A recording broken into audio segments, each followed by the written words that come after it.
the only one of the games this weekend that wasn't so far an absolute thriller. You had Justin Herbert and the Chargers visiting Drake Maye and the Patriots. The Patriots bringing the playoffs back to Foxborough. Fourth quarter, Pats are up 9-3. This is Drake Maye. This is Kayshon Boutte. Ball placement matters. Ball has to be on that hitch on the left shoulder so he can turn away from that inside defender yards after the catch. Speaking of ball placement, watch this throw to Hunter Henry. Yeah, 6 offensive linemen play action sail route. Hunter Henry goes kind of corny. You got to keep it high because that underneath defender, you cannot throw the football better by Drake Maye. Look at Derwin James just inches away. Drake Maye in the second half was 11 of 14 for 173 yards and a touchdown. Meantime, Rex, Justin Herbert was just getting beat to shreds the entire day. Oh, no question. Look at this hit. Look at that. And that's been him. They can't protect him all season. And all of a sudden, the big man finally hit. He finally wilted. Yep. He finally wilted. Look, they lost their offensive tackles early this year. One of them before the season even began, Rashawn Slater, and then Joe Alton, and that was basically all she wrote. That's a fourth down sack from Milton Williams. Patriots had 6 sacks on the day. Williams fired up. Vrabel fired up. Patriots go on and win it by a score of 16-3. Wasn't necessarily the prettiest performance, but after the dust had settled, the Patriots had leapfrogged the Broncos and become the top seed, not the top seed, I should say, but the favorite at DraftKings Sportsbook to be the AFC representative in the Super Bowl now. They move past the Broncos. In fact, you see there the Bills are past as well. They will get the winner of Houston and Pittsburgh tonight, while the Broncos off the bye will get the Bills and Josh Allen. So D. Wood, a Patriot team, you know what Patriot championship caliber teams look like, with young quarterbacks making runs that they weren't necessarily expected to make. You were there when that happened a generation ago. What are we seeing in this team right now? The league should be worried. This is only the beginning. They are a Mike Vrabel coach team. They're well coached. They got a bunch of rookies playing a bunch. That to me, that's the aspect that's not talked about enough. I think the Patriots had the third or fourth most snaps by rookies of any team in the National Football League that's contributing. They are a young team. They got a superstar quarterback. Man, this Patriots team is for real. Yeah, D. Wood, your point about the rookies with all the contributions and all that. The other 3 teams that were ahead of them were absolutely horrible. Atrocious. Because they're playing them out. What the hell? If you added up all the wins of the 4 teams that had the most snaps from rookies this year, if you took the other 3 and added up all of their wins, it was fewer than the Patriots had. Right. That's the point that we're making here. They're playing with rookies and they're playing great with the young quarterback. Patriots defense, they look very good. They look very good. And listen, the Chargers defense wasn't too shabby themselves now. They weren't too shabby themselves. Odofe Owe, I think I'm saying his name right. Henley. He was at the Ravens. That's him. They traded him. They traded him to the Ravens. I mean, he had 0 sacks. He goes there. He had 7.5 to finish the season. He had 2 tonight. Oh yeah. Obviously 2, Luke. Yeah. The Songin Warrior, he was doing his thing. But if you look at the Patriots, Ocho, this is why one of the first signings, when they could get somebody, was Big Williams, Henry Williams. Remember, he was on Philly. Remember, he was raising hell in the Super Bowl. He was giving you work. Kelvon Chason, he was putting in work. Anthony Jennings, he was putting in work. Barmore, they're unbelievable up front. And that back end, they didn't allow him a whole lot of time to throw the ball. And when he did have time to throw, a lot of those throws were very, very contested. Absolutely. Their defense is I'm not even going to say underrated, because they've been playing very well all season long. I can't say underrated. They are a very well-coached team. They are a very well-coached team. You can tell there's a lot of discipline that goes into what Vrabel brings to that team, a lot of structure. And that Patriot way still lives on in a sense. And the fact that they have that one centerpiece,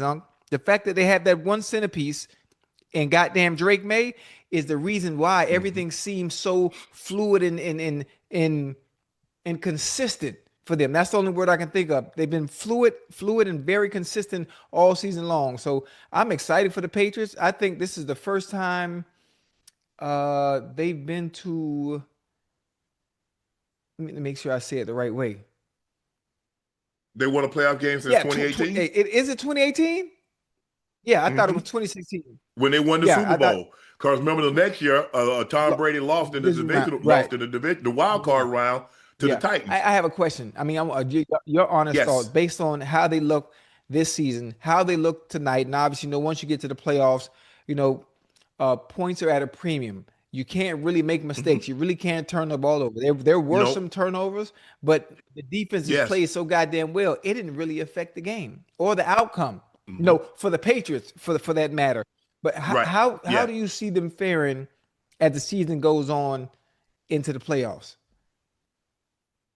They're gonna be a tough out because there's a great chance they won't have to leave Foxborough. They're gonna get the winner of Pittsburgh, Tennessee, the Texans. Now, we know the Texans bring a defense. And the reason why you say they're not underrated, but we don't. It's the best time to refresh your home for less at the Living Spaces New Year's clearance event. Get special financing for 60 months on any purchase with your good credit and enjoy free shipping as soon as next day. Save big and start fresh only at the Living Spaces New Year's clearance event. Living Spaces. Benito, he didn't make but he made the Pro Bowl. Zach Allen was an All-Pro. Hufanga was a Pro Bowl player. So they had a lot. Zach Allen was an All-Pro and a Pro Bowl player. So they had five or six All-Pro, Pro Bowl players and All-Pros. And so we talk about them. We talk about Will Anderson Jr. We talk about some of those guys. Even though Shazier did not make the Pro Bowl, Danielle Hunter could have easily made the Pro Bowl. Petrie, Stingley Jr. So, but we don't talk about the only person that you really mention on that defense is Gonzalez. He nice, boy. He flew it. But you see what he T-stepped though. You see how he T-stepped? You notice when Quentin Johnson ran that I did notice it. Well, he got up out of that thing so goddamn fast. Yeah. But you look at Milton Williams, you look at Calebon Chason, you look at Anthony Jennings, you look at Barmore, you look at those guys. They got guys that hunt. And they're, like you said, they're very disciplined. They're where they're supposed to be. Now, one time on that fourth down when they got outside, Brady went to the no, bro. I'm glad it's fourth down, but you got contained. Don't get cute. Don't get cute. Stay where you're supposed to be. And if they beat us with where you're supposed to be, that's on us. That's coaching. I can live with that. But don't get beat out of position. That's that Coach Belichick in him. Because the one thing I played against Brable, played against him when he was in Pittsburgh, and played against him when he was in New England. He was fundamentally sound. If he was supposed to have contained, you were not going to hook him.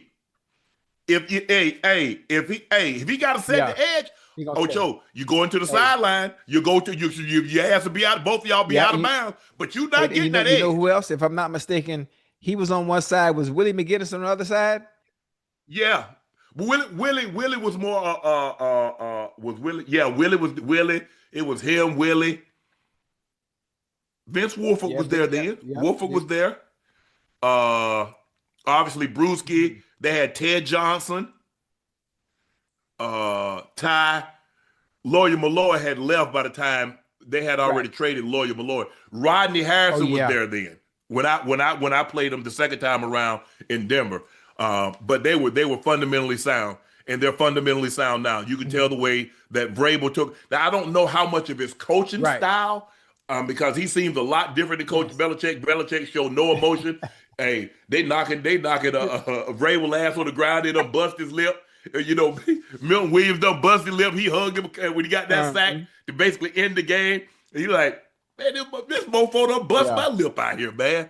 But they have fun. He's allowed to have fun. You see him, him and Stephon Diggs, from the time we've explained to Stephon why we brought him here. That's not part of the reason.